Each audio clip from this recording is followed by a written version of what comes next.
यो बस गुडिरहेको ठाउँ राप्ती राजमार्ग, यो पुल भएको ठाउँ यहाँदेखि दमाचौर झ्याम हुँदै रोल्पासम्म जोडिएको बाटो छ। अनि तपाईँको यहीँनिरबाट यो माथि उकाला चढ्दै मोखलाको मेला जाँदैछौँ हामी।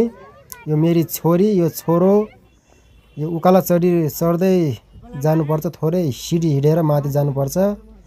सल्यान जिल्लाकै प्रसिद्ध मेला मोखलाको मेला भनेर चिनिन्छ।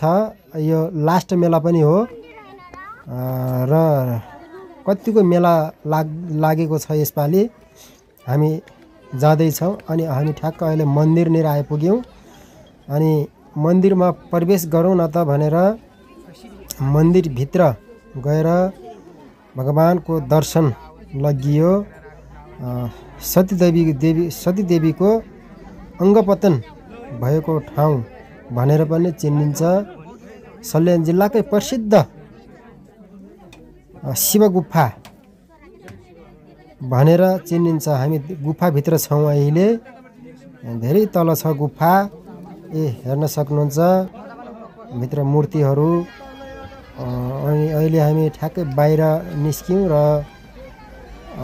मेलातिर जाउँ भनेर अब मेलाको दर्शन गर्न। यो मेलाको ठ्याक्कै माथि टपदेखि तलतिरको भाग खिचेको हो। यो मेलामा आइपुग्यौँ अहिले ठ्याक्कै। दुईटा पङ्गै रहेछन्, रमाइलो लाग्दो। ल हेर्नुहोस् कति रमाइलो छ। आहा, मोखलाको मेला सल्यान जिल्लाकै प्रसिद्ध मेला, पुरानो मेला र अन्तिम मेला पनि भनेर चिनिन्छ। अनि हेर्नुहोस् कति रमाइलो लाग्दो मेला छ। मान्छेको धेरै कहाँदेखि हो कहाँदेखि आउनु भएको छ। यता नाचगान पनि हुँदैछ।